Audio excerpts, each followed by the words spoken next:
clubhouse, huh? Yeah. And Scott was there. He was very nice. He showed me around. And I don't know why this is even before us. I have no understand. Vast. Vast. Yes, my word, vast. All right. Good afternoon, East Hampton ARB. We're live on channel 22. We're streaming to YouTube. The meeting is being recorded. The phone lines are not open for the meeting. You may begin. Thank you, Matt, and welcome to the October 23rd, 2025 meeting of the Architects Review Board of the Town of East Hampton. We have 7 applications before us this afternoon. The 8th was administratively removed just a little while ago. May I have a motion to approve the minutes of our last meeting, which was on October 9th? So moved. Chris, a second. Second. Diane, all in favor? Aye. Aye. Aye, so passed. First order of business tonight is change to commercial. This is Suffolk County Tax Map number 300-181-1-5.1, 174 Daniel Hole Road in Waynescott. Diane, this is yours. Yes. This is an application by the indoor tennis complex and the clubhouse on Daniels Hole Road. They are seeking approval to construct 3 new padel courts, an Airstream camper to be used as storage, a storage container to be used as a snack bar, sauna, shade pavilion with 2 decks, 2 sheds, and turf in lieu of an existing lawn. Located on a property located within the Special Groundwater Protection Area, Suffolk County Pine Barrens, and is the only property within the town's Recreation Overlay District. Fortunately, Scott Rubenstein, the owner of this nice complex, was there and walked me around and explained the details of this project and the changes, which are really seem to be quite, unobjectionable in any way, shape, or form. The padel courts the existing ones are being moved, rearranged, so that they have a better sunrise and sunset and a better orientation to the natural world. And 2 new courts are being built. As I don't know if you all know, but this is a vast complex. The indoor tennis itself is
Okay, Okay, yay. so there you have the existing padel courts at the indoor tennis.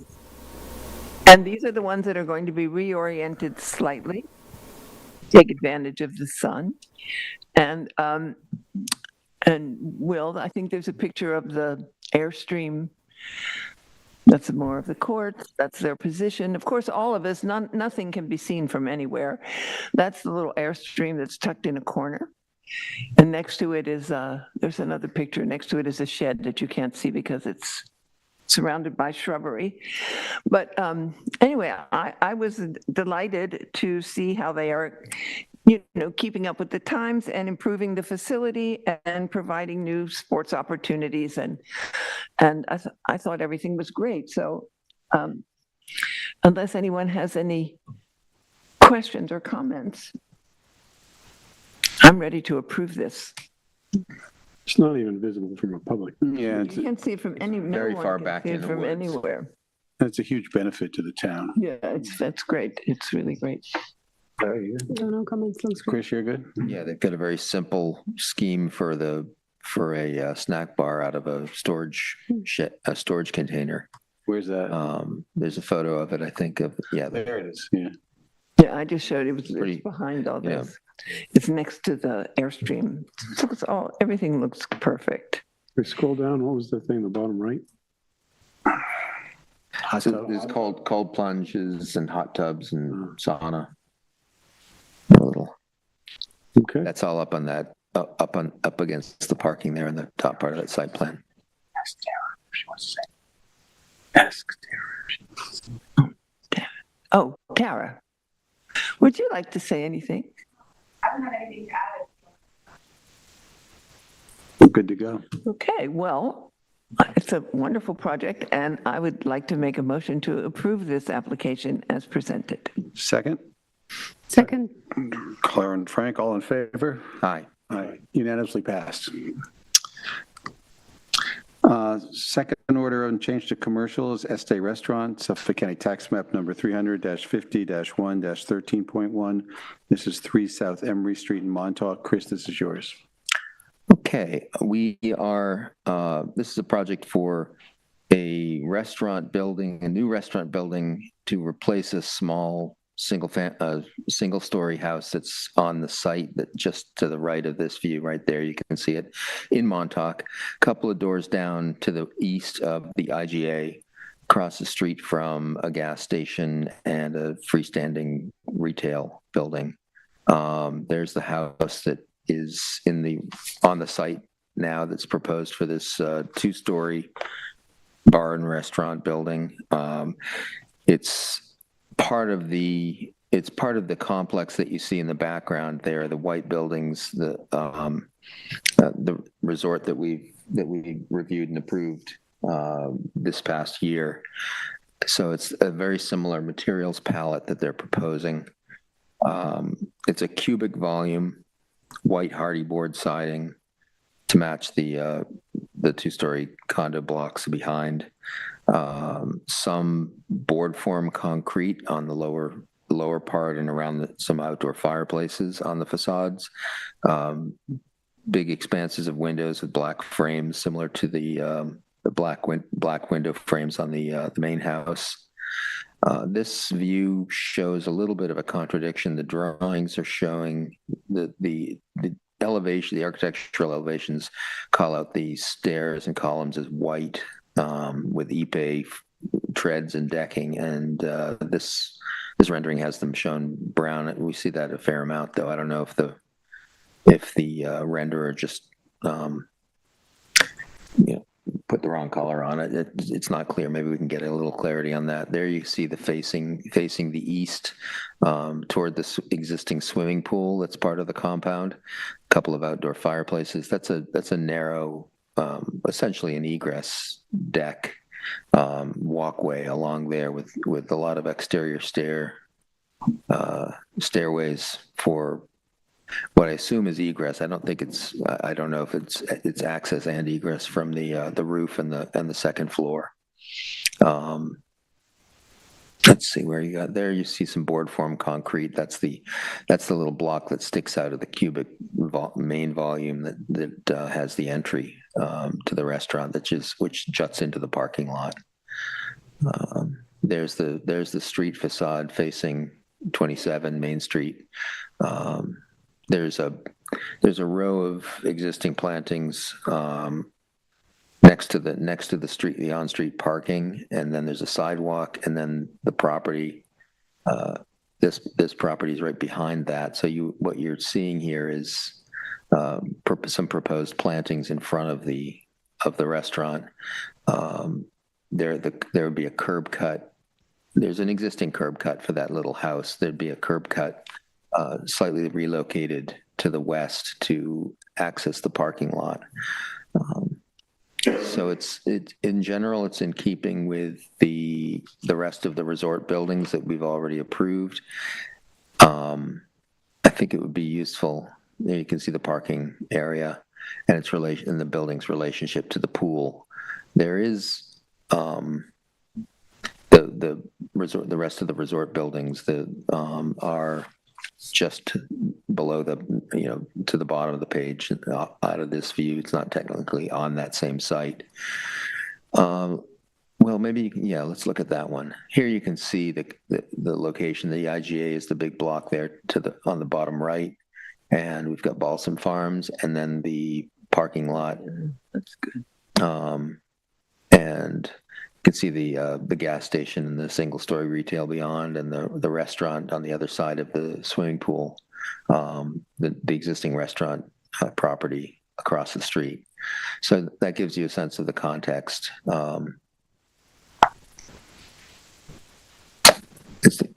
Yes. Laurie, you Yes. So you want to come up to the microphone? Oh, you're up. Okay. Good. Just please introduce yourself. Marley Dominguez. I'm one of the owners. Okay. Hey, Marley. Did I miss something? Or maybe you can clarify at least the color on the stairs. Is that meant to be brown like that? Or it's supposed to be white, but it looks pretty good. So we might keep. I mean, curious your thoughts. I like both. Right now in the hotel, the columns are white. Mm-hmm. So if we were matching, then we would keep it white, but it does look pretty good in the rendering. So, but maybe to match the hotel, we keep it as white. There is a pretty decent amount of decking and ipe already, so I don't know that we need to add more.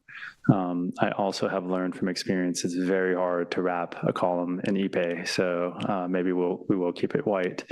The materials are exactly the same actually as the hotel: the siding, the cable rails, the ipe. The exact same manufacturer and door type of windows and glass, or windows and doors rather. The one thing we brought in here was the board form concrete, as you mentioned, and we wanted to kind of make it a little bit more warm, a little more organic for guests when they come in, and that's why we used it primarily to wrap the fireplace, which is a two-sided fireplace. So even when you're outside at the pool, you can kind of see the warmth. Oops, sorry.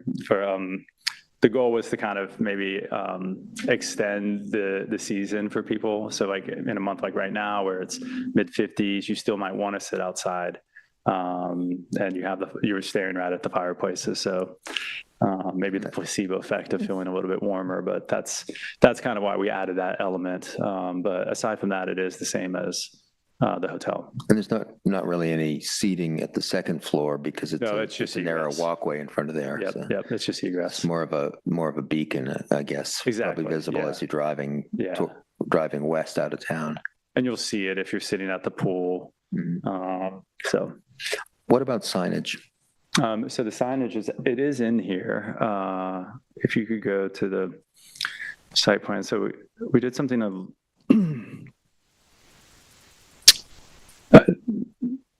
10 probably works. Oh, sorry. It looked different on my screen. That works too. Is there an image of the signage? I have it in a rendering from just a third-party renderer that I could show you, but basically Right here. Isn't there a sign there now? It- Or is it a temporary sign? I don't know. So this curve, so what we're doing is a little half wall that's the same white siding. It'll have the same Ipe top. And it's just like a little, so there's a hedge that goes around that. So it's, if you can imagine, it's just kind of like a quarter half wall. And it's just gonna be very simple, thin, that says offshore. Offshore is the name of the whole resort. Correct, The whole yeah. kind of And the compound. restaurant's Este. Are you going to have an Este, restaurant, bar restaurant kind of? So we separate were gonna sign? have the Este sign at the second floor here. I'm sorry. I don't think that made it on the elevations. I'm sorry? I don't think that made it on the elevations. We'll have to do a separate application. Yeah, that's Yeah. what we figured. We weren't 100% sure, so we were still kind of working through where that sign was. But we have the one that's kind of on the corner of Montauk Highway and Emory, Mhm. and that's meant to be the main thing. I do have some other renderings. I can show you real quick on a third-party marketing kind of rendering if you want to see the sign. Well, if it's going to be a separate application, Yeah. that's fine. We can't really Well, we consider have, it and approve it. so the one on the corner is in here. But the one that says Este is on the building would be a separate application. Okay. So I can show you what's in here if you want to see like an actual rendering of it. Is it like a part of the application? Like you want approval on it? I mean, ideally, yes. Okay, so Yep, here. it's gotta be on the application that has to be submitted to us. Right. Yeah. Uh-huh. Yeah. I think we're going to have to maybe do signage as Yeah, a let's do separate. that later, yeah. It's simple. Right. There's comments from board members. I have a comment about the railing. I mean, it's hard for me to tell about the white because I don't have a color drawing or a rendering what the white would be. I kind of like the wood, or it reminds me, as someone once said to me, never show a client something and then tell them later they can't have it. So I think I've heard some good reception about that. One thing I'm wondering about, if we go to the next page, is no, one more. I'm going to zoom in on what appears to be the view from like when you're coming into Montauk, how you're going to see this building. The renderings below are from south of the building. Yeah. And that's how you would see it from, like, if you're a guest parking there. But my concern is perhaps how this building might be seen from the highway when can you scroll up, Will, a little bit and even zoom more to how I'm just concerned a little bit, at least I understand this is a massing drawing, right? Mm-hmm. So it's really hard to tell what this is like, but this is basically kind of how the public is going to view this building. Yep. And it's right now, it's kind of coming across as the back of the building. Like the front of the building as it faces, and I understand perhaps why that is, that the sort of the front of the building in terms of within the grounds of the building face the pool. But the public front of the building is this, as it faces the parking lot. And I'm just sort of confused about, not confused, I'm a little concerned about, I guess I would like to see some sort of screening or something to kind of soften that up. And I realize we're dealing with like a really basic plop-in rendering, but I'm just, I feel like I can't make a qualified judgment about how this building might look from the street based on 2D elevations and that. It's interesting because it's got a. And it's also probably worth noting, Yeah. this doesn't show it, but there already are 8-foot hedges here, and they'll remain this whole way on both sides of the entrance. So the ground floor won't be seen. But still, we're putting spandrel glass on the front to make it aesthetically nicer. And then, so basically, this won't, and below won't be seen. It'll be really nice trimmed hedges, which are already there. Are they privet hedges? Would they be, or evergreen, or? Along the strip, well, I don't know, along the strip up next to the parking is that kind of scruffy evergreen stuff. Yeah. But then you see, that's the privet you're talking about? Yeah. That's going to be hard to preserve. I guess you pull it out and put it back. I mean, generally speaking, I'm positive towards this application. It's just, that's my concern about how, that's, and obviously a critical thing about how we review an application like this is how it's viewed from the public street. And I'm just concerned about that viewpoint, about when you come in, and it's like, to me, it's just coming across as a little bit like the back of the building. I don't know if it actually is, but it's funny because coming That's the street side. as you're Yeah, well, he's talking about as you come down 27. So it's a pretty, It's the west side of the building. it's a pretty narrow entrance. And then also, that's also why we put the board form concrete there, because that's really the part that you'll see. So rather than just a white siding all the way up and down, we added the board form concrete in that section specifically. Because I think it's a really beautiful material. And that concrete also has, correct me if I'm wrong, but on the drawings, it's called out as a ledge for uplighting. Correct, yeah. So we won't have the uplighting because I don't think that's allowed. But there will be kind of like a light strip, so it's not going to be like a wash above. But yes, there is kind of a ledge there. So there's some articulation in the facade. It's not just like a flat two-story thing. But it's a very different building. What Frank is saying is it's a very different building when you're coming into town from what you see when you leave. When you see heading back west, you're going to see the openness and the fireplace and the view and the windows on the street facade, as well as the ones facing east. And then coming from the west, you're going to see a lot of white hardy board, and the board form won't be, as you say, won't be very visible behind balsam farms and the plantings. So it's going to be mostly like a big white block. And one other key point, we required planning the. You got a dumpster there. Here. Yeah. And so that's being wrapped in a fence and landscape and hedges as well. So we have some limitations as far as that goes. just a little concerned that like the corner you're going to see when you come in is this one, right? Yeah. Which is that. And so the one parallel to the street is this one that has the board form, and the other one wall, the opposite wall is this white wall. So I just worry the two. Well, it's not going to be so this is going to be the dumpster here, and we didn't have a choice on that. So that's going there, and we are kind of covering it as much as we're allowed to do. So that we can't change. And then the next thing is the board form concrete, which we want to make it quite nice. And then presumably, I mean, you're talking about some type of este signage on one of those walls. Well, definitely. Anyway. Yeah, it's not going to be a blank wall. We've also played with the idea of maybe having that as some sort of local artist wall. Same with the hotel. We have when you come up to the hotel, the east facade was intentionally just a very blank white wall. And we're still playing with the idea of bringing in some sort of art. I think I spoke to you. I asked you about this, Chris, I think. So that's also what we're looking at there.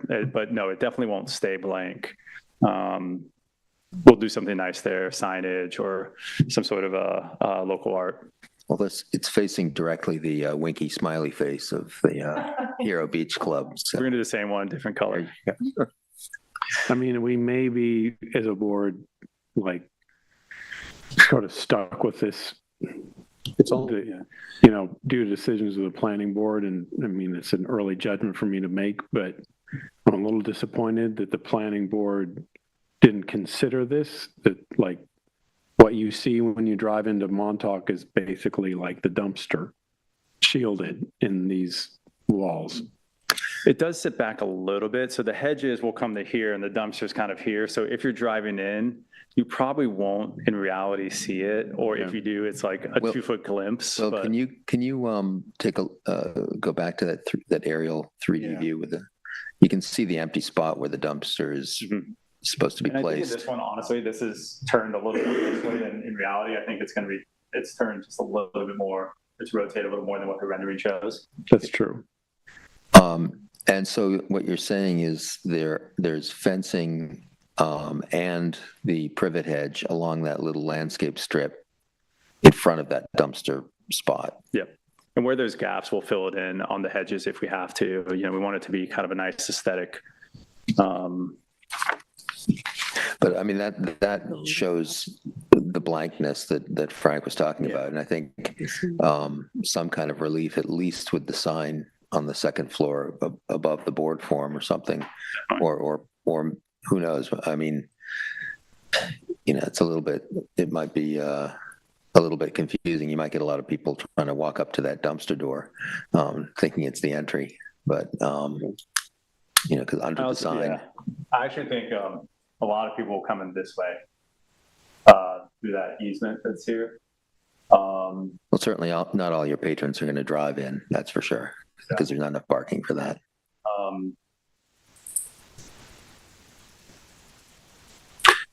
These are huge buildings. I mean, that's block with the grocery store and what you're proposing and your hotel. It must be the biggest buildings in Montauk. This? Yeah, collectively, the whole thing. It does look, I don't know if it's the near and far like a rendering, but this gross square footage, I think, is about 2,600 square feet. So it's not too big, actually. But tall. A little bit of a challenge getting the kitchen in and all that. Yeah, it's a tall building, and your hotel's a 2-story building. And yeah, it's about the height of the lower one, not the taller one. no, and then the grocery store is massive. I mean, Single story. Yeah, but massive. I mean, Or Balsam Farms is. Yeah, tiny, but it's probably the most developed block in Montauk. With big buildings. I mean, it's definitely, it's part of the new Montauk, the newer, cooler Montauk, and not the scruffy Montauk that those of us who live in Montauk know and love. But, that's what happens. Change happens. And I don't love the blank walls, but I don't think we want to go. They're not going to be. They'll be filled in a little bit, but yeah, this is I think a bad rendering. Yeah, and Montauk local graffiti artist. One of the things is we want to have some taller trees in front of that wall as well. That's why. Yeah, I saw those. Yeah. So it climbs up more than the first floor, but it's definitely something that we've talked about. Is that landscape strip of land to the west of the parking lot, is that on the property? Is that something you have control over? No, that's privately owned. It's like a 50-foot wide narrow strip, and right now it is just kind of shrubs. But conceivably, somebody could put a commercial building there, 2-story commercial building. Mm-hmm. And that's something we have to bear in mind, that this is an urban, right. This is probably the largest commercial downtown in the town of East Hampton. It is. Which lot are you talking about that may be developed? The vegetated one. Oh, Little 50-foot wide. But if they did build something, they would block that. Yeah, wall. exactly. So that's why I'm saying it's what we're looking at now is something that could potentially change. And I believe they're submitting that already. I've seen the plans. So for another building. Yeah. I don't think it's too far out, honestly. Yeah. what about exterior lighting?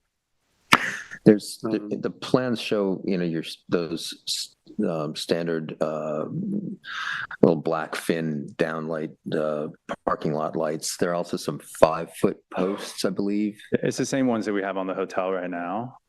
You can see the wall there lights. you go, in black. And then the little fin on the top left there is parking lot lights. Correct. And those are they? I think I saw a 5-foot post called out on the cut sheet of those. But then there was also uplighting shown, or not shown, but called out for the top of that board form. Presumably, a little bit of a wash to the hardy board siding above. I don't I mean, know. I like that. I think I mean, architecturally, I like how it illuminates it. Is it permitted? Yeah, I don't know. We're not going to have, it's going to be it's not meant to be like a wash. It's more just like a line of distinction from the board form to the siding. It's literally just like a minor architectural detail, not, yeah. So where are we in terms of the color here, in terms of the railing and the stairs? So it's, I'm not sure if you've seen the hotel, but it's the exact same everything. This is also, it's an artisan siding, so it has kind of like a nickel gap. So it's just almost like a shiplap. And So it's not hardy lap siding. It's actually like it's all flush and yeah, and then there's just like this like little nickel gap between each board. It is like a hardy material. It's just a little bit, I guess, cleaner look, I guess you could say. that's the same as you used on the. Yeah, it's exactly the same as a hotel, correct? Yeah. Yeah. I don't have an issue with the siding. To me, it's Yeah. where we're being asked to approve, like, we haven't seen a rendering of the white stairs, the structure of the stairs. And it's hard for me to make a judgment call when we're presented with natural wood. Just on the columns. That's the only question mark, I guess you could say. So what would be oh, it is. Okay. I thought it was going to be all white. No, it's just the poles. Oh, okay. Yeah. Yeah, I thought it was going to be all white. Okay. No. So just like the hotel where this is Ipe, Okay. this will be Ipe as well. Okay. What I was saying is in the hotel, the poles are white. And the reason why we did that is because cutting Ipe to wrap around, I think it should be white the more I think about it, because cutting Ipe is very, very difficult. It's going to look really choppy going up that column, no matter how you do it. So I definitely think, and another wood wouldn't make sense to like meet the Ipe, I don't think. So it probably does make sense to keep it as white. Just the poles though, the horizontal. I thought on the hotel, the horizontals, I thought it was just Ipe on the decking. I didn't think the there's like a front fascia fascia strip. that's Ipe as well. Okay. Yeah. Remember that. Yep.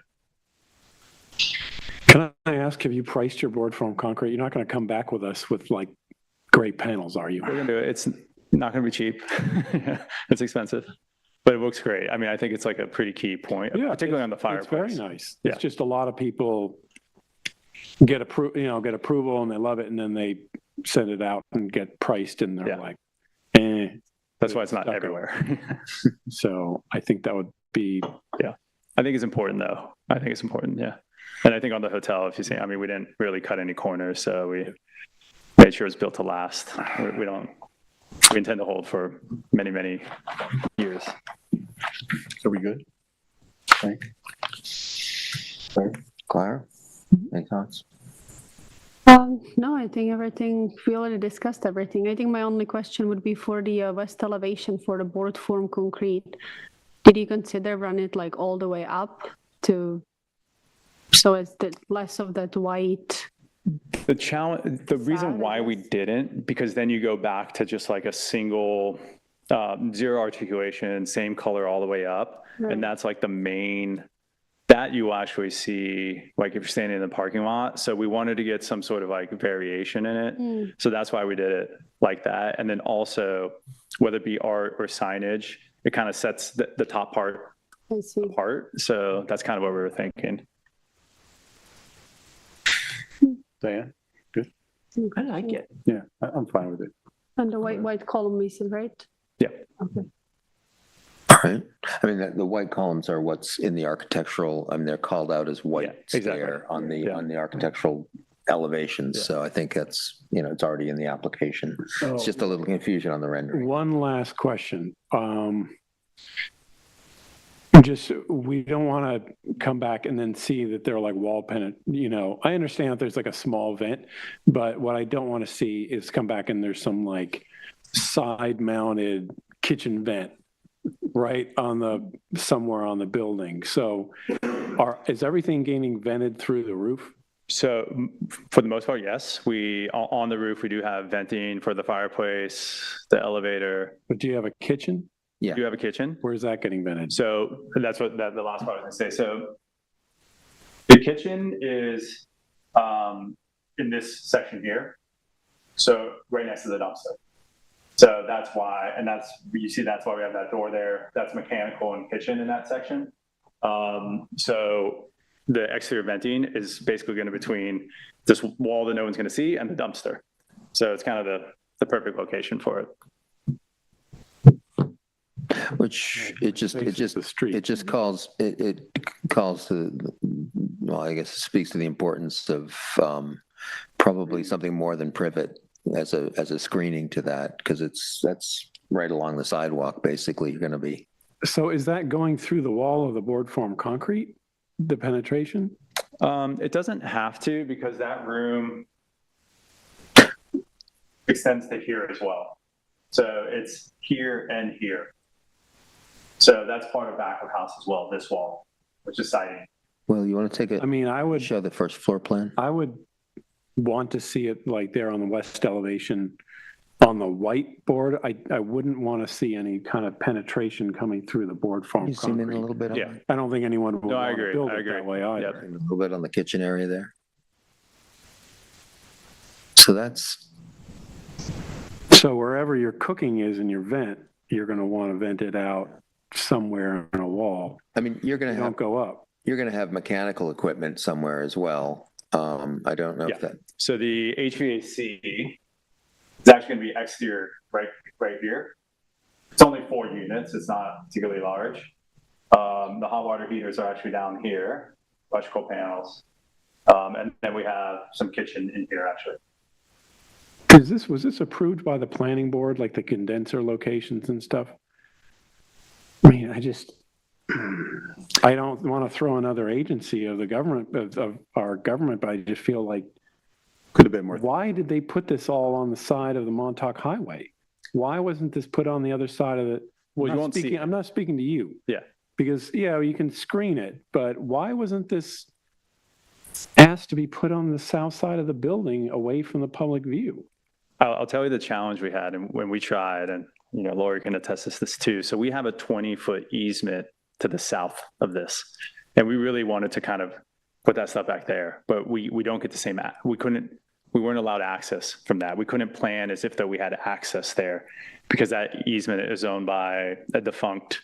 It's privately owned by essentially a defunct entity, so we can never really do anything with it. So we had to orient everything on the other side.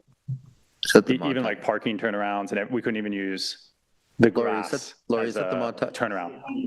Lori, is that the Montauk Beach Association Development Corporation? It's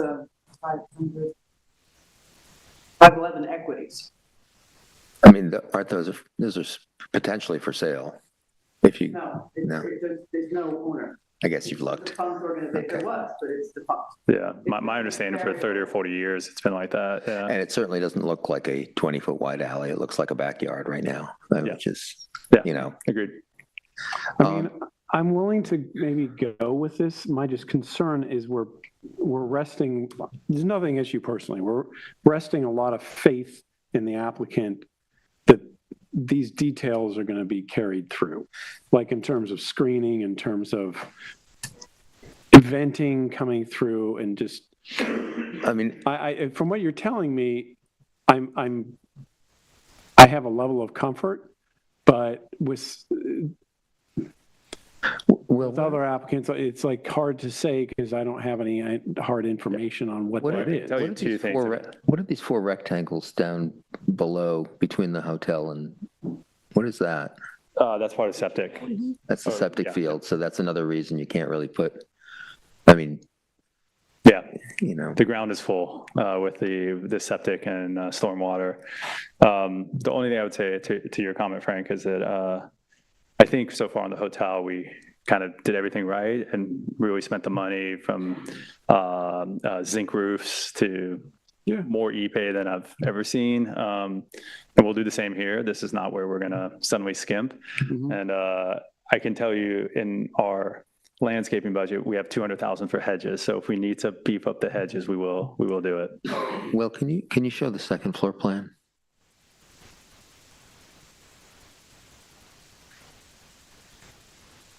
That's where your kitchen is, on the second floor. Part of it, yeah.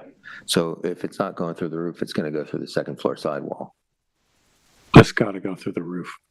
which is where they've got a Yeah, roof and terrace. we have a full, so if you go one more level up, we kind of saved this area for, and screened it for anything like that.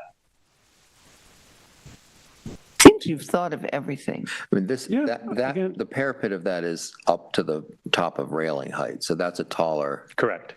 Yeah, that was intentional too. and that's your dumbwaiters and your upstairs bar on Yep. the roof there, and the seating is far away from that, so, Exactly. the noise and cooking smells are not going to be real close to Correct. to that roof deck. Yeah, I mean, it's the way to do it. It just with like, I'd say this to any applicant, not you specifically, just any applicant with his application.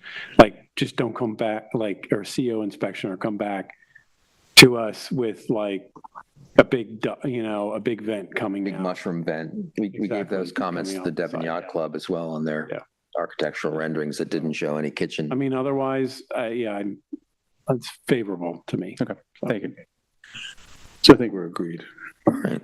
Well, I would like to make a motion to approve this application as submitted with the white stair columns as per the architectural elevations. I'll second. All in favor? Aye. Hi. So passed. Thank you very much. Okay. Um, Very nice. So still on your change to commercial, this is the Royal Atlantic, Suffolk County Tax Map number 300-50-2-24.1. It's 126 South Emerson and Montauk, and this is mine. So this is an application to approve extensive facade renovations to 2 adjacent oceanfront buildings, each building containing 6 vertical condominiums. Exterior siding, decking, railings, flooring, windows, and doors will be replaced with a more modern design. 12 additional porch roofs over each unit will add 360 square feet of roof coverage.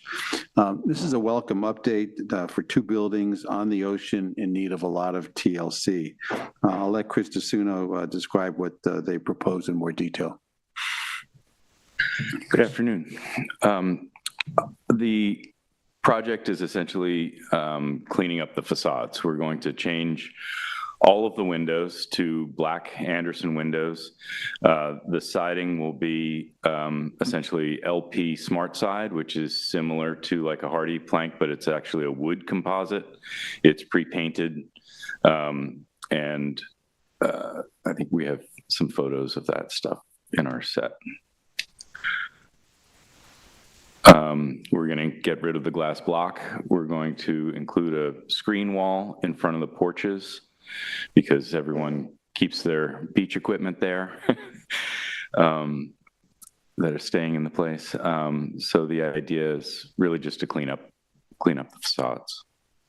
So we'll show the my back photo of what it looks like on the ocean side, which is what that bottom photo is now. So that's the ocean side now. Oh, dear. It's so yeah, so this is a big improvement now. So all the roofs are staying the same. The shape is the same. It's really just changing the wall material and the windows.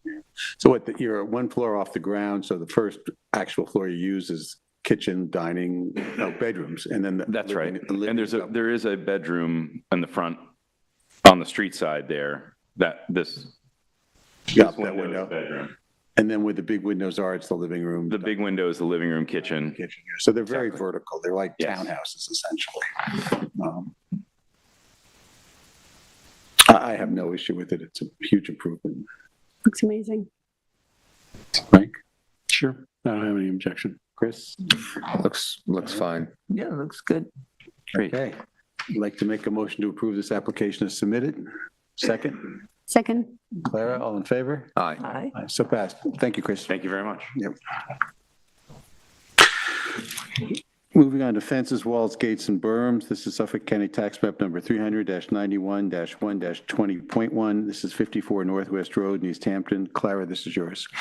Thank you. So this application is requesting approval to install an 8-foot galvanized mesh fence around the front yard of the property, as shown on the survey that we'll pull up shortly. The purpose of the fence is to help prevent deer from entering the property and damaging the landscaping. The property itself is not visible from the Northwest Road and can only be seen by neighbors that share the common driveway. This one is the first one on the driveway. The 8-foot fence has been already installed around the backyard. We will see that on the picture shortly. This picture shows entrance into the property where the fence will start. As of right now, we have no gate proposal or anything on the plans. So in theory, the deer can just walk on the road and kind of access the property. I don't know. Do we have anybody here to speak on behalf of the applicant? I guess. So this is the front yard that will be pretty much fully enclosed. Hi, everyone. I'm Gene Barrientos, the landscape designer for this project. So I can touch base on the apron. We're proposing a concrete deer grate down the road. Oh, in the ground? Yeah, in the ground. Okay. Well, can we please open the landscape plan? Where are the photos of the, what does the fence look like? Yeah, it's like Yeah, it's what you see around the area. It's a galvanized wire mesh. You know, this is very durable. The deer nowadays are getting through everything. So I really want to propose something that's 100% deer resistant, if you will. Okay, so now you can see on the right side, you will see the existing fence, and all that's highlighted or bubbled in red is the proposed fence that's going to pretty much match what's there, I'm assuming, right now. Correct. It's tying into the existing rear yard 8-foot fence. And the idea is to offset it far enough from the property line, but also within the woods without, taking down any existing vegetation, and just really intertwine it to the proposed deer grate. And the property is much larger, but you've cut it off at the scenic easement setback line. It's a 5-acre property. It's all, pines and native vegetation all the way to the road. So none of that is being touched. None of this, that driveway is not off the road. It's off of that longer common driveway. Yeah, I think we've had other houses on this common driveway at the very end. So it's a few homes. So it's really, really far back from the road. Yeah, really. You would never see this from Old Northwest Road, ever. I think we're starting to see, in the firm I work with, we're starting to see deer adapting to driveway grates. They're actually learning to walk on them. That's interesting. Who's showing them the ropes? It's unfortunate, but we may end up seeing your client back for a gate at some point, combining probably a gate with that is may keep them out because they can't. They may be able to start walking over them, but I don't think they can jump off of them over even over a 4-foot gate. With that in mind, the idea here is to just get a head start on the fencing, and then whether or not we decide to go with the deer grate, or if he wants to do a fence or a gate, that's something we'll consider. Yeah, it's a separate application anyway. Yeah, but I can't imagine this being positive on an 8-foot driveway gate. Yeah. So some kind of combination of a lower gate with the driveway cattle grate might be an effective solution. And also, and the idea is also to sandwich, with evergreens, screening, incorporate that, because the idea is you don't really want to see this 8-foot fence as well. So the idea is have it sandwiched down the road, whether we do some pine trees or, some sort of evergreen. Or where it's visibly for the neighbors, they drive by and they don't see this 8-foot fence, keeping that in mind. Right. Or an 8-foot gate. Yeah, that too. Okay. Frank? I guess, I prefer to not see galvanized, prefer to have it black, but Fencing. I guess fencing, but this property, I trust your judgment, is so far away from anything. I mean, if you put a gate there, it's definitely going to be visible to whoever is sharing that common drive. I think that's my only concern as of right now, that we don't really, I know we're just starting with the fence and we will figure it out, something for the road, but as of right now, the deer will just walk in. So you will come with some kind of solution, and the gate would just, I guess I just have a hard time imagining what kind of gate would fit within that environment and the fence and stuff. Right. Well, that's the first I heard with the deer crossing the grate. Haven't heard of that yet. So that's definitely like, a shocker. But, if that's the case, then ideally we just keep it, I like the idea of a swinging gate, automatic, and keep it aesthetically pleasing with. Well, do you think you can just go quickly through the pictures? I know we didn't. I just put a bunch of them just to have a little better idea of how the house looks like, and you can just click through them. If you zoom in there on the right, you will see the existing fence. Right there. Yeah. Is that a frame What is for that? something? I think there That was was a something temporary temporarily. garage, but the previous storm caused havoc on the property. City gate going to the backyard. That one's painted black. It's the existing, wire mesh fencing. And this is pretty much, as I was leaving, I was almost close to the northwest road at this point.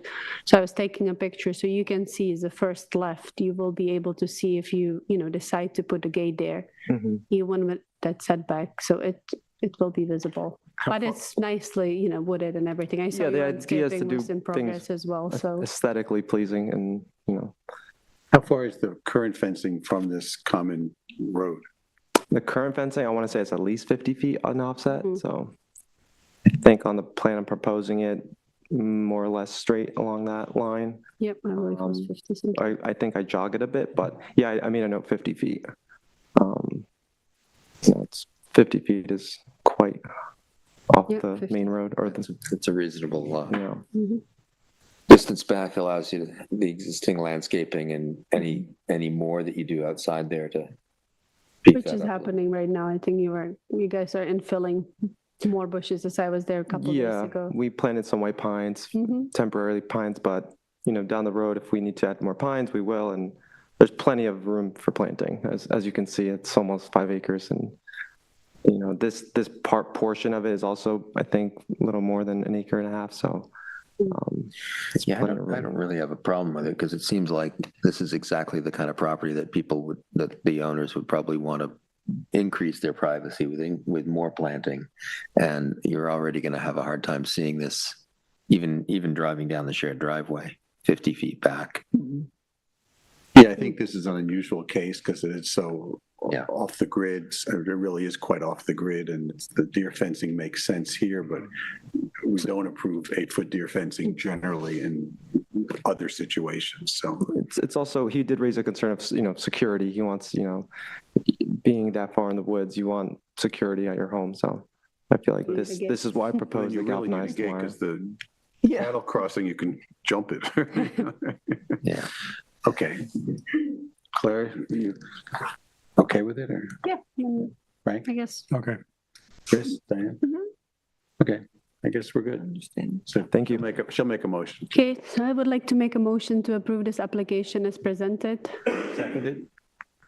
I'll second. Diane, all in favor? Aye. All right, so passed. Thank you very much. Thank you. Moving on to agricultural overlays. This is Suffolk County Tax Map number 300-189-3-7.32. This is 257 Further Lane in East Hampton. Frank, this is yours. Okay, this is an application to approve as-built landscape lighting at Further Lane Farms, a property that sits within an agricultural overlay. Hopefully everyone's familiar with this property. It's very visible from Further Lane across an open field on the north side of the street. This application was before us in July, and the board asked for modifications to the application. So we'll just rehash a little bit what these light fixtures are. These are path lights marked as type F on the landscape plan. Keep going. That's type F. There are tree downlights. There are lights in the trees, which are fixture type B, which are showing throughout this application, that are up in the trees, shining down, keep going. Those are as built, let me just say, so those are these Edison lights that we noted to the applicant back in July that these are not compliant and said they can't exist there. They're still there. I was told today by the owner's representative, project manager, that they'd be taken down. I'll note that these are we'll show them on the plan, but these are kind of facing further lane, and that's a deciduous tree. So that tree is bare now, and those sit above the hedges. So they're visible from further So lane. they were supposed to be taken down by today, and they haven't been taken down? I was there today. Yeah. They were not Okay. removed. And they're still on the plan.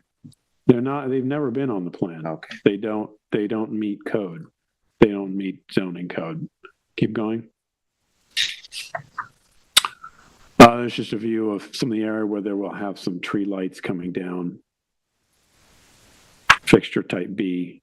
And also on the previous application in July, there were these tree lights that shine down that had like one or two, sometimes two, but at least one almost per tree. The number of fixtures in the plan has been reduced greatly. And we'll go over that, but that was a big comment of ours, that there was about the intensity of the lighting on this property. This, we don't have to concern ourselves that this was, we discussed this previously, these uplights. This is not on the application. So that's the view from the street. Let's bring up the landscape lighting plan. Okay, so there's also another type. I wasn't able to forward yet, Will, a photo, but you have to understand you'll see it on the fixture type. Let's zoom in a little bit here. So actually keep this. So on the left, in July, there were these as-built fixtures, uplight, tree lighting. We were all concerned, looked like a runway from further lane. And on the north driveway, the gate into the property is above the tennis court on the driveway. They've reduced the number of fixtures that shine down onto the driveway. And also note further lane is at the bottom of this page, okay, to the south. Let's zoom in, Will.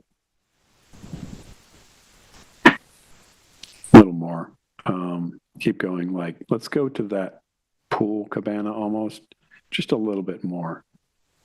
That's good for now. Zoom left. So to the left of the pool, they're fixture type B that are not actually installed. So if we are to approve this lighting plan today, we are going to need a revised drawing with those four to the left of the pool. You see where it says B, we're going to have those removed. This plan will have to be updated. So we've got lighting fixture B, you can see above that, and the two trees to the left of the pool, they're showing, so it'd be like two lights showing down. They're mounted up in the tree showing down. If you zoom in a little bit, you'll see fixture type F in green. Those are the path lights. Fixture type K is like a triangle in green. That is a similar fixture. What it is, it's like a task light right above the grill and countertop.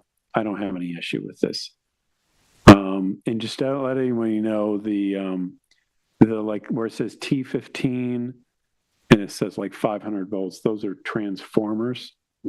So those doesn't indicate the actual wattage. So let's scroll down, and I want to show you fixture in SP. Also, it doesn't concern us. That's a spare feed. It's an electrical note. Zoom into that outdoor dining area here. So that's the one where that has both those Edison lights, string lights, as well as these B fixtures hanging, that point down. I do want to point out something in the lighting code, sort of about this property in general, but also some specific things to keep in mind. This is zoning code 255-661, exterior lighting, which is improper, lighting standards, specifics, and requirements. Exterior lighting, which is improperly designed, insufficiently shielded, or unnecessarily intense, can have a detrimental effect on many of the qualities which the town seeks to foster and protect. So that's the intent here of the zoning code. In reviewing site plans, the planning board, this is talking to the planning board, but we are an agency of the town.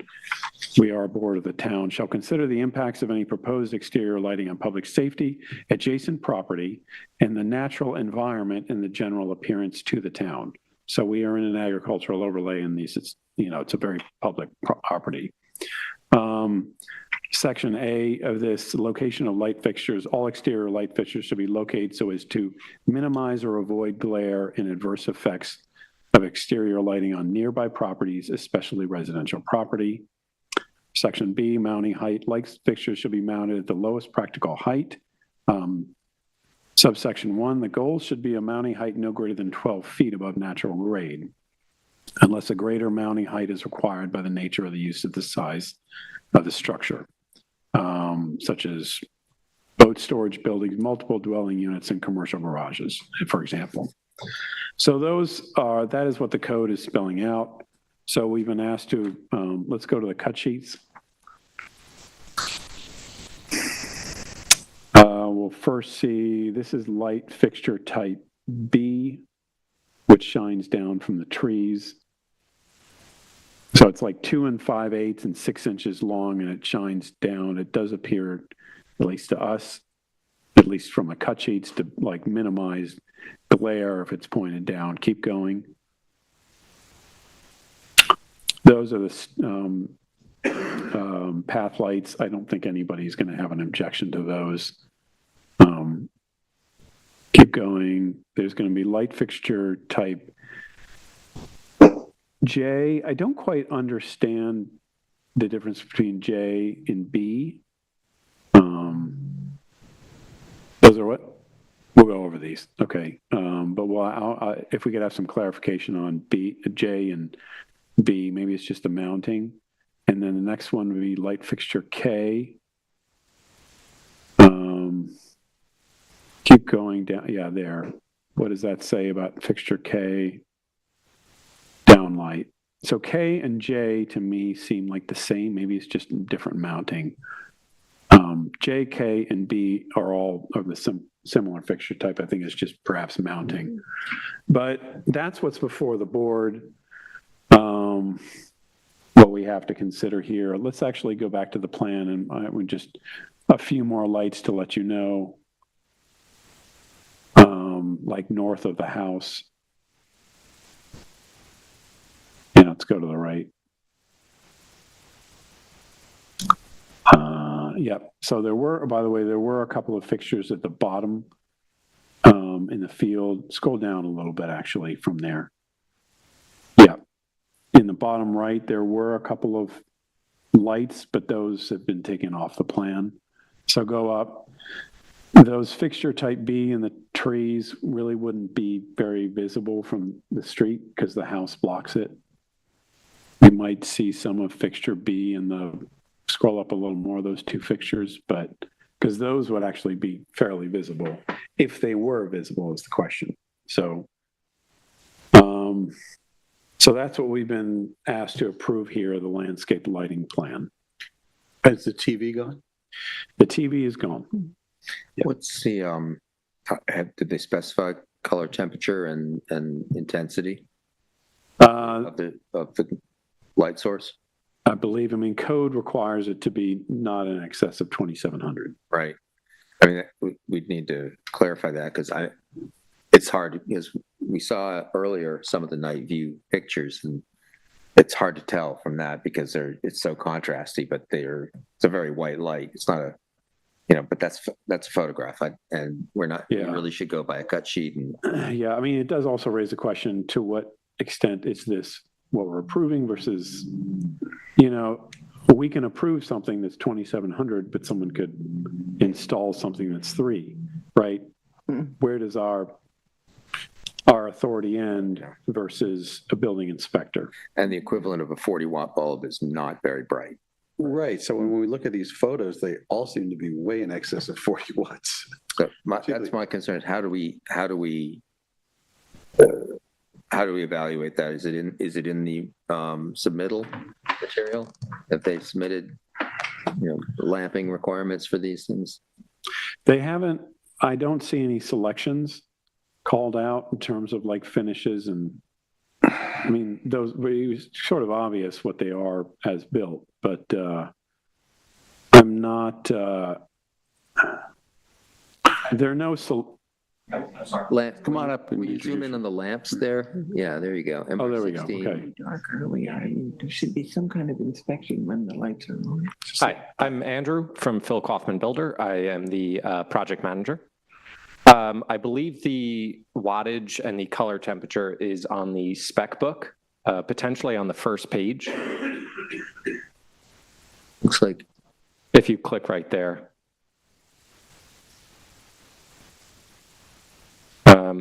Maybe it's further down. Actually, I mean, I am seeing, let's go to fixture type B is very prevalent. It's probably the one really in question here. It does say 12 volt MR16 35 watt halogen, 8 watt LED. And then there's 2,700 and 3,000 color temperature options. So code requires 2,700. That's the warmer. Right, that light. Just so everyone is aware. It's 2,700.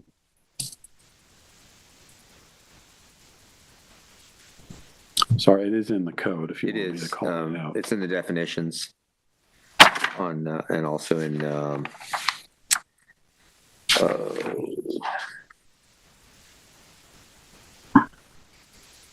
Right, in terms of definition of landscape lighting, do not exceed 2,700 Kelvin, 550 initial lumens. So yeah, those selections just need to be, those fixture types need to be 2,700, not 3,000. I think it's pretty evident.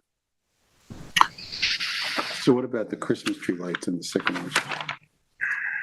Well, we're not being asked to approve that. So is the question of, so building inspector will catch it? I get the impression that these have been requested to the owner to remove them and they've not been removed. So this is. Joe, do you want to address that? Yes, they are all about to be removed. The string lights over the dining area were taken off the landscape scene, so they don't turn on anymore. We just haven't done the physical removal. We were working on getting the approval before the board for the plan, and then it's our plan to go through and do all the physical removals from the approved plan. Yeah, I mean, I'm not speaking to you directly. I'm speaking more to the owner. These were asked to be removed in July. It's very convenient to be removing them as the weather is turning almost in November. So I'm sure the owner got some satisfaction of a full season of these lights, even when we asked them to be removed in July.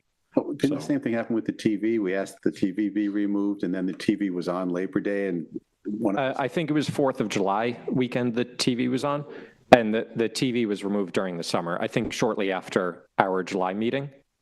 Yeah. So anyways, they are what they are. We've made it clear that those string lights need to be out. So that's where we are in terms of this application and these lights. And did you have something you want to say?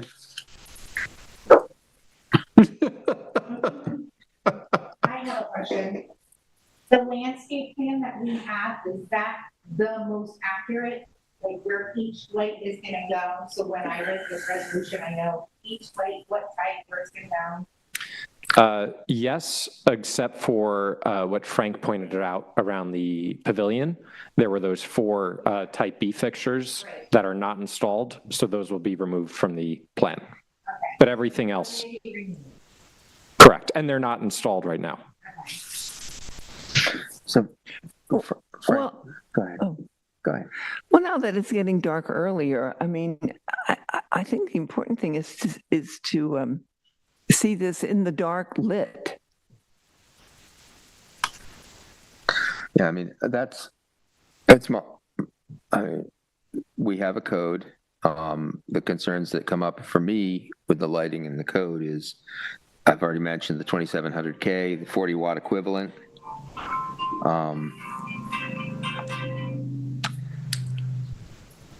Whether they're, confirming whether the light sources are in fact fully shielded.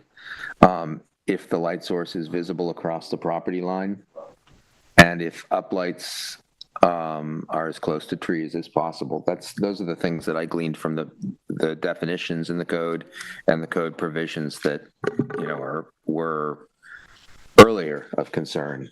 And I don't know if that's, I don't know how. Well, some of this is on good faith, but some of the good faith is a stretch because I don't think the applicant has always performed with good faith, i.e. the TV.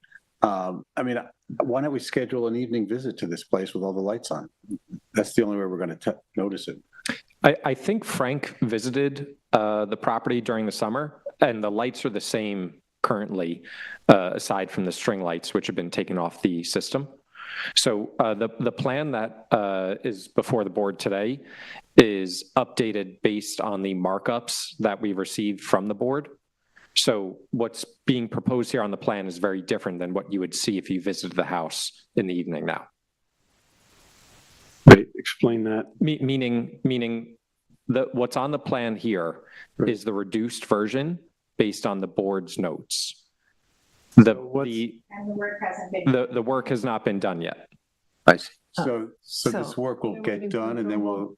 they'll be back in front of us, Julie? No, the issue is, Approve it, hang on. and then they'll do the work, and then we go for a CO inspection. My understanding based on that is that comment is that, like, essentially there are these as-built lights on the property, right? And the applicants come back for, the initial reaction to the lighting was it was too intense, it was excessive. So the board asked that it be reduced, but I think, Andrew, what you're saying is the fixtures are still, basically you're waiting for board approval to disconnect. There are more fixtures, when you turn it on, there are more fixtures than there are what's before us. Like what's installed exceeds what's. Right. So if we were to go to the property. Is what you reacted to when you first visited the site. It's still there. Well, the strongest thing I had a reaction to was the lighting to the street. Yeah. That's no longer on the table. I didn't, because it's a private road and we didn't arrange this, I didn't go onto the property at night to see these other questions, these other light, and they weren't frankly on. When that just so happens the night that I drove by, the ones at the table. So, I mean, to Andrew's point, if they turned on all the lights, there would be more lights than what they're being asked to approve. Which is, the answer is whether we vote to approve or disapprove this application. If it's approved, they move forward with the work, and due to the nature of the fact that it's lighting, it has to be dark to view them. So when we do the CO inspection, we will request a nighttime viewing with all the lights on, and that's the only way we're going to figure it out. But here's the issue, is if we approve this lighting plan and we go for a CO inspection and the lighting plan conforms to what we approved, and if we don't like it, where does that leave us? Nowhere.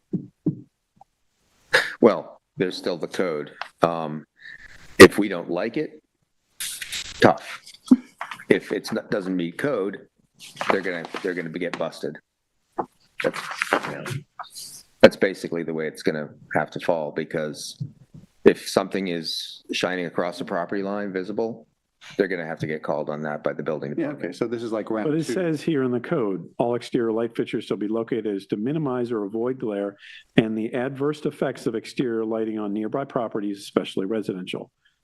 So it is our board's determination somewhat to determine what that is in terms of our approval, not in terms of our inspection, I think.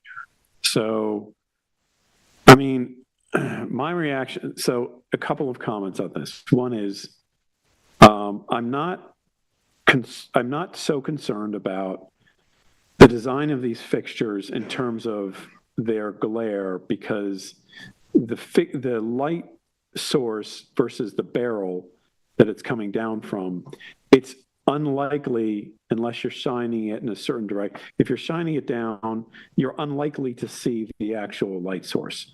Now, what do you do if it's like it is off from many often nights on further lane, if it's a misty or foggy night and the ambient light from the tree light is reflected? How do we deal with that? Is that something to consider? I think it's clear nights when, I mean, there's all sorts of atmospheric things that can influence lighting. Yeah. On a clear night, to the average person, Okay. I think that's our Standard. yeah. I mean, my biggest concern is my concern, of course, is the view from further lane. In terms of the lighting plan itself, I think the one thing that just sort of concerns me most is around the outdoor seating area, that we've got 8 fixtures in kind of a confined, zoom into that, Will, is that we have 8 proposed fixtures around a Table, right? around like a single eating area. And those are deciduous trees. They are bare now, or about to become bare. I don't think anyone's going to eat out there in the winter, but I'm just, I am concerned about the intensity of the light there. It's difficult to say right now. Well, if we don't like it when we do the CO, it's not the code, we reject it, but. Or we ask you to take 8 lights and make it 4 lights. After having already potentially approved these 8. It's a difficult thing, because we're, in an ideal world, I've been on job sites with Oarsman, the lighting designer here, where, they're in control of the Lutron system, and they'll set dimmer levels and set scenes for the landscape, on the fly. So that's in an ideal world, those things are set and everybody's happy and, there's no glare. But I don't think that's a reasonable thing that they would come and work with the ARB in a night visit. No, I mean, this is it. Well, if So- the applicant wants to close this out, they would, I'm of the view, we ask them to be less obtrusive. The lighting should be about the 40 watts per light. That's what the code says. And if we go to do the CO inspection and there's stuff that's glaring on the driveway, around the house and the trees, we're going to turn it down. We're not going to pass for the C of O. So you know this. You can. Yeah, I believe it's difficult for me to find this now on the screen, but I believe that the spec book includes language that everything's 6 kilowatt LED.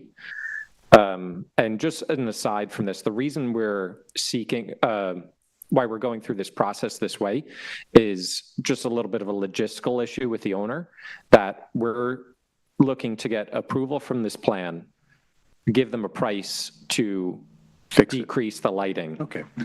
That's good faith. We appreciate that. You have to understand that this has not always been good faith on the applicant's side, because of the TV was a huge issue, and we bring that up, but you fool us once, you're not going to fool us twice. So I want to just say that. What was that? July 4th or Labor Day, Julie? Maybe July 4th. I believe it was July 4th. Okay. I drove by in the middle of the night and I was like, oh my gosh, they're watching Jaws. How that went further away. Okay, so what does the rest of the board think? Chris?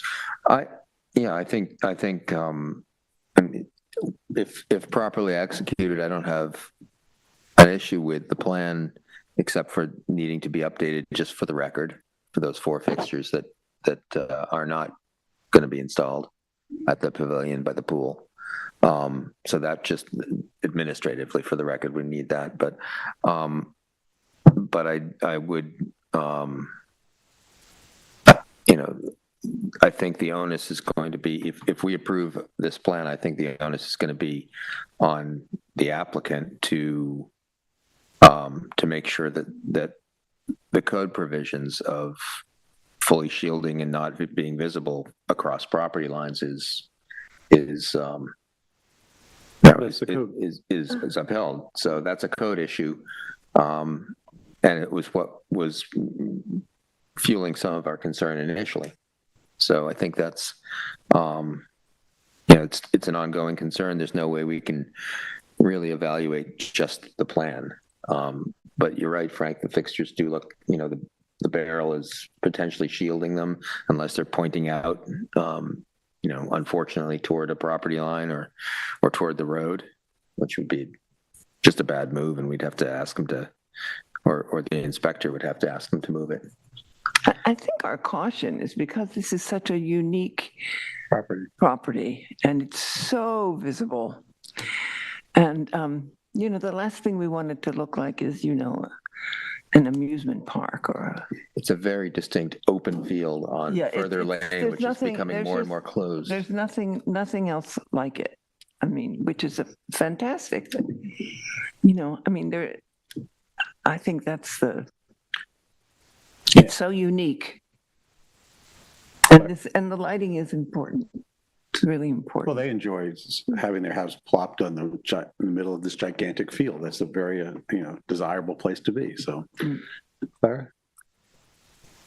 I guess I just have a question about, you mentioned some of the lights being on a timer or, scheduled. Is this like a year-round thing? I understand the dining lights are not going to be on in December probably, but The landscape scene is turned off during the winter.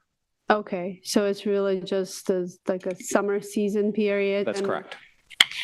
That goes for all the lights except the one above the dining table? Or I'm just trying to understand, if you turn on everything and the clients, let's say, are not even in the house, like how many lights are on, how many lights are off? Just like to have the percentage, I guess, of. It's my understanding that the landscape lighting is turned off during the winter. And they're on automatically in the summertime. Yeah, correct. They come on automatically. It's on a Lutron system. That's correct. So you've got the daylight timer clock that adjusts for Yes. when sunset is, and 20 or in fall. Your shut off rule like 11 p.m. or something. Yes. there is. And then can't go on before 4 p.m. Frank? I think I've expressed my comments. I mean, I do have some reservations about that outdoor eating area, but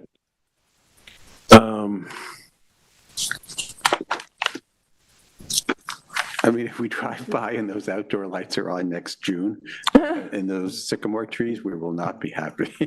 Okay. I'm not so concerned about that because we have recourse to that. They're not, that becomes almost a code enforcement issue. It is code. My concern is that if we approve this, these 8 lights around the outdoor dining area, we don't like it, we're stuck with it. Provided there's no glare, we have determined that it's not, that it satisfies the board. So why don't we ask for fewer? I said 4, 6. Most people would put those little plug-in shaded lamps on your dining room table and take them inside at the end of the night.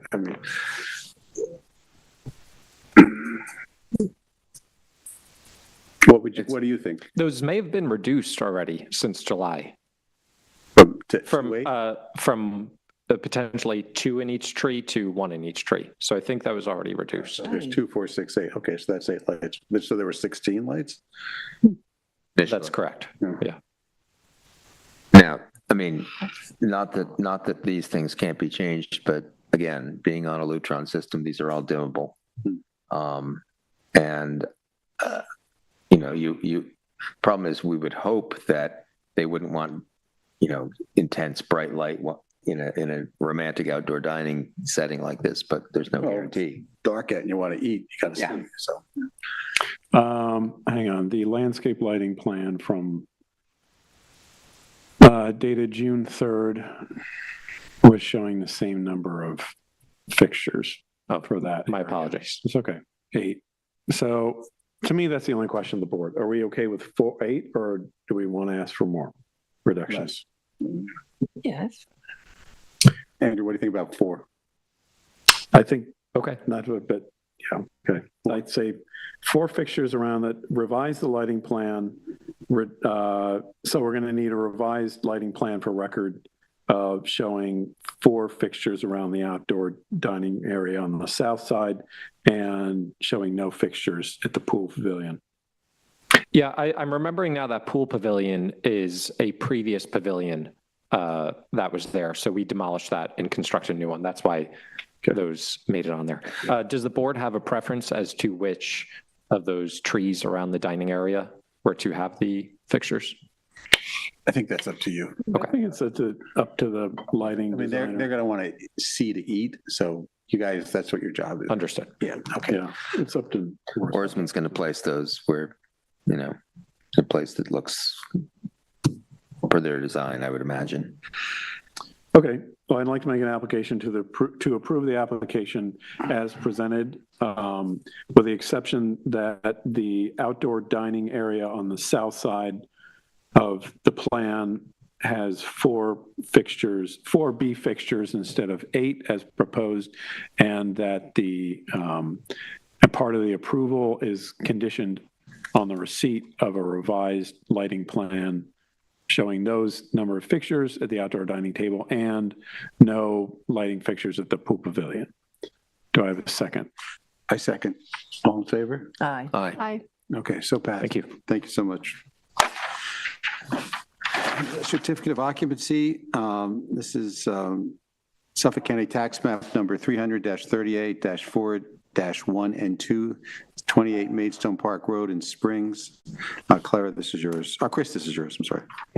All right, so Rita Cantina property is in front of us for what their site plan that we approved included on this facade, it included documenting the existing lights. You can see these little dots on the screen on the fencing. Those are little solar lights that light that parking area. Let's see, keep moving around. That fencing was part of the application, combination of horizontal and vertical. It's all done as per the approved plans. Let's keep moving through the photos. This is the concrete retaining wall that has the gray stucco that we approved with the white painted fencing above it. All done per the approved plan. And then on the next photo, you can see the revised trash enclosure, which was pulled back to be out of the easement area, and the horizontal boarding painted white, also per the approved resolution. So what they've done here is what they said they would do and what we approved. So.